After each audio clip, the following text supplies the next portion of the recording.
ನಮಸ್ತೆ. JTV news ಸುದ್ದಿಗಳಿಗೆ ಸ್ವಾಗತ. ಕನ್ನಡ ಚಿತ್ರರಂಗದ ಎವರ್ ಗ್ರೀನ್ ಸಿನಿಮಾಗಳಲ್ಲಿ ಒಂದಾದ ಶಾಂತಿ ಕ್ರಾಂತಿ ಚಿತ್ರವನ್ನು ಮತ್ತೆ ಬಿಡುಗಡೆ ಮಾಡಬೇಕು ಎಂಬ ಅಭಿಮಾನಕ್ಕೆ ಇದೀಗ ಹೊಸ ಬೆಂಬಲ ವ್ಯಕ್ತವಾಗಿದೆ.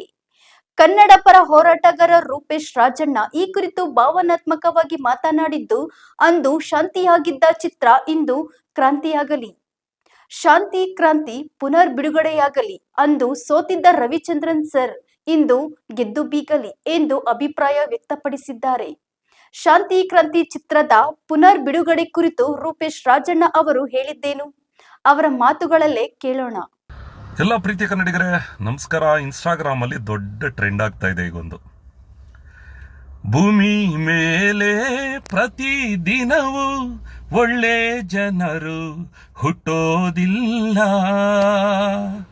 ಹೋರಾಡೋರು ಪ್ರತಿ ಕ್ಷಣವೂ ಸತ್ತವರಂತೆ ಬಾಳೋದಿಲ್ಲ, ಒಳ್ಳೆಯತನಕ್ಕೆ ಹೋರಾಡೋಣ. ಹೌದು, ಶಾಂತಿ ಕ್ರಾಂತಿ ಚಿತ್ರದ ಬಗ್ಗೆ ನಾವೆಲ್ಲ 91 ಅವಾಗ ಬಾಲ್ಯದಲ್ಲಿ ಅದನ್ನ ಟೆಂಟಲ್ಲಿ ನೋಡಿದ್ದಂತು. ಬಹಳ ಖುಷಿ ಆಗುತ್ತೆ ಆ ದಿನಗಳನ್ನ ನೆನೆಸ್ಕೊಂಡ್ರೆ. ಈಗ ಆ ಚಿತ್ರದ ಒಂದಷ್ಟು ತುಣುಕುಗಳು, ಹಾಡುಗಳು, ದೃಶ್ಯಗಳು ಪ್ರಸಾರ ಆದಾಗ ಇನ್ಸ್ಟಾಗ್ರಾಮಲ್ಲಿ ಮತ್ತೆ ರಿಲೀಸ್ ಮಾಡಿ ಅಂತ ಕೇಳ್ಕೊತಾ ಇದ್ದಾರೆ. ಅವತ್ತು ಯಾವ ಕಾರಣಕ್ಕೆ ಚಿತ್ರ ಸೋಲ್ತೋ ಗೊತ್ತಿಲ್ಲ. ಪ್ಯಾನ್ ಇಂಡಿಯಾ ಅಂತ ಇವತ್ತು ನಾವು ಮಾತಾಡ್ತೀವಿ, ಆದ್ರೆ ರವಿಚಂದ್ರನ್ ಅವರು ಅವತ್ತೇ ಇಡೀ ಇಂಡಿಯಾಕ್ಕೆ ಪ್ಯಾನ್ ಇಂಡಿಯಾ ಅಂತ ಅನ್ನೋದನ್ನ ತೋರಿಸಿದ್ರು. ಅದು ನಮ್ಮ ಕರ್ನಾಟಕದವರಿಗೆ ಅದು ಬಹಳ ಹೆಮ್ಮೆ ಅನ್ನಿಸ್ತು ನಮಗೆ. ರವಿ ಸಾರ್ ಎಲ್ಲರೂ ಕೇಳ್ಕೊಳ್ತಾ ಇದ್ರೆ ಮತ್ತೆ ರಿಲೀಸ್ ಮಾಡಿ ಚಿತ್ರನ ಅಂತ ಹೇಳಿ. ಹಂಸಲೇಖೂರ್ ಎಷ್ಟು ಅದ್ಭುತವಾದ ಸಾಹಿತ್ಯವನ್ನು ಬರೆದಿದ್ದಾರೆ ಅಂದ್ರೆ ಹಾಡುಗಳಲ್ಲಿ ಯಪ್ಪ ಮೈ ರೋಮಾಂಚನ ಆಗುತ್ತೆ. ಈಗ ನೋಡಿ, ನಮ್ಮ ತಂದೆ ತಾಯಿಗಳು, ನಮ್ಮ ಅಣ್ಣಂದ್ರು, ಚಿಕ್ಕಪ್ಪಂದ್ರು ಎಲ್ಲರೂ ಅವತ್ತು ನೋಡಿರೋರು ಇವತ್ತು ಇದ್ದಾರೆ. ನಾವು ಇಲ್ಲಿ ಯುವಕರು ತುಂಬಾ ಜನ, ಈ 2000 ನಂತರ ಹುಟ್ಟಿರ್ತಕ್ಕಂಥವ್ರು ತುಂಬಾ ಜನ ಚಿತ್ರ ರಿಲೀಸ್ ಮಾಡಿ ಅಂತ ಕೇಳ್ಕೊಳ್ತಾ ಇದ್ದಾರೆ. ಅವರು ನೀವು ಒಟ್ಟಿಗೆ ಹೋಗಿ ಆ ಚಿತ್ರನ ಇವತ್ತು ಹೋಗಿ ಥಿಯೇಟ್ರಲ್ಲಿ ನೋಡಿದ್ರೆ ಹೇಗಿರ್ಬೋದು? ರವಿ ಸರ್ ರಿಲೀಸ್ ಮಾಡಿ, ಅವತ್ತು ಸೋತಿರ್ಬೋದು, ಮತ್ತೆ ವಾಪಸ್ ಇವತ್ತು ನಿಮ್ಮನ್ನು ಗೆಲ್ಸ್ಕೊಳ್ಳೋಂಥ ಕೆಲಸವನ್ನು ಮಾಡ್ತೀವಿ ನಾವು.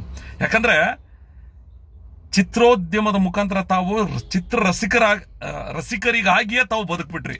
ತಮ್ಮ ಇಡೀ ಸಂಸ್ಥೆ ಈಶ್ವರಿ ಪ್ರೊಡಕ್ಷನ್ ಇವತ್ತೇನೋ ಗೊತ್ತಿಲ್ಲ, ಜನರಿಗೆ ಇಷ್ಟ ಆಗ್ತಾ ಇದೆ ಚಿತ್ರ. ಬಹಳ ಒಳ್ಳೆ ಮೆಸೇಜ್ ಇರ್ತಕ್ಕಂಥ ಚಿತ್ರ. ಅವತ್ತು ಯಾಕೆ ಸೋಲ್ತೋ ನಮಗೆ ಗೊತ್ತಿಲ್ಲ. ಈಗ ಬಿಡುಗಡೆ ಮಾಡಿ ಅಂತ ಕೇಳ್ಕೊಳ್ತಾ ಇದ್ದೀರಾ. ತುಂಬಾ ಜನ ಲೈಕ್ ಮಾಡೋರು ಇದನ್ನ ನೋಡ್ತೀರಾ, ಶೇರ್ ಮಾಡೋರು ನೋಡ್ತೀರಾ, ಅಥವಾ ಏನು ವ್ಯೂಸ್ ನೋಡಿರೋರು ನೋಡ್ತೀರಾ ಇನ್ಸ್ಟಾಗ್ರಾಮ್ ಅಲ್ಲಿ, ಗೊತ್ತಿಲ್ಲ. ಲಕ್ಷಾಂತರ ವ್ಯೂಸ್. ನಾನು ಎಲ್ಲಾ ವಿಡಿಯೋಗಳು ಲೆಕ್ಕ ತಗೊಂಡ್ರು, ಬೈಕರ್ಸ್, ಯೂಟ್ಯೂಬರ್ಸ್ ತುಂಬಾ ಜನ ಮಾಡಿದ್ದಾರೆ. ಎಲ್ಲಾ ತಗೊಂಡ್ರು ಒಂದು 10-15 ಲಕ್ಷ ಜನ ಈ ರೀಲ್ಸ್ ಬಗ್ಗೆ ತಿಳ್ಕೊಂಡಿರ್ಬೋದು. ಕನಿಷ್ಠ ಒಂದು 5ರಿಂದ 7 ಲಕ್ಷ ಜನ ಈ ಚಿತ್ರ ನೋಡ್ಬಿಟ್ರೆ ಅವತ್ತೇನ್ ಸೋತು ಕಳ್ಕೊಂಡ್ರು ರವಿಚಂದ್ರನ್ ಸರ್, ಇವತ್ತು ವಾಪಸ್ ಅವ್ರು ಕೊಡುವಂತ ಕಾಲ ನಮ್ಮ ಕೈಲಿದೆ. ಅವತ್ತು ಸೋತಿರ್ಬೋದು, ಇವತ್ತು ಗೆಲ್ಸ್ಕೊಳ್ಳೋಣ, ನೋಡೋಣ, ಗೊತ್ತಿಲ್ಲ. ಸೆಪ್ಟೆಂಬರ್ 19, 1991ರಲ್ಲಿ ಈ ಚಿತ್ರ ರಿಲೀಸ್ ಆಗಿದ್ದು. ಈಗ ಸೆಪ್ಟೆಂಬರ್ 19 ಬರ್ತಾ ಇದೆ. 18 ಶುಕ್ರವಾರ, 19 ಶನಿವಾರ, 2ರಲ್ಲಿ ಒಂದಿನ ನೋಡಿ ಪ್ಲಾನ್ ಮಾಡಿ ರಿಲೀಸ್ ಮಾಡಿ ಸರ್.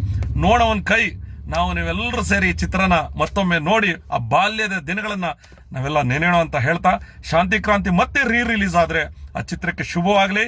ಜೈ ಕರ್ನಾಟಕ.